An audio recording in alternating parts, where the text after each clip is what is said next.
Rene.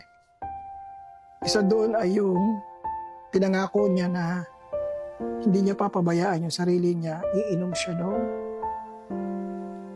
Parang meron siyang mukhang magkatulad kami, antacids.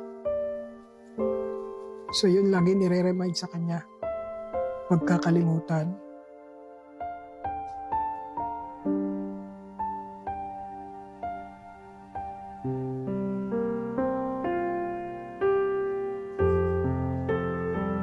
Tapos, mukhang meron silang naging conversation regarding sa sinabi ng nanay niya na huwag mo na lang pansinin.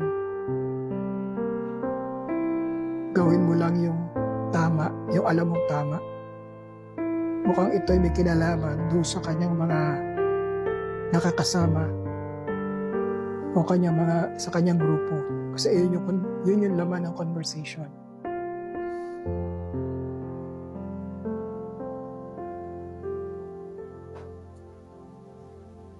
Okay, at this point, medyo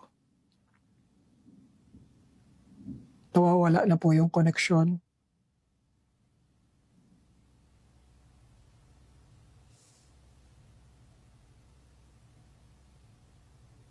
Sabihin mo sa kanila, sorry.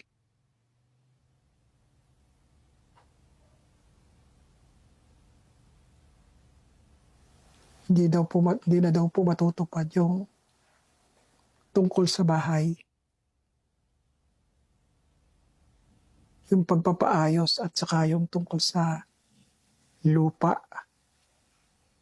na tutulungan niya kayo na makuha or mabayaran or mukhang tungkol po ito sa lupa kasi yun yung sinasabi niya. So para po sa magulang ni Rene, ito po yung kanyang mga mensahe sa inyo. Sana pagkatapos po nito, magkaroon na siya ng katahimikan. Rene, huwag ka mag-alala, pipilitin namin na maipaabot sa iyong mga gulang lahat ng sinabi mo. Maraming salamat.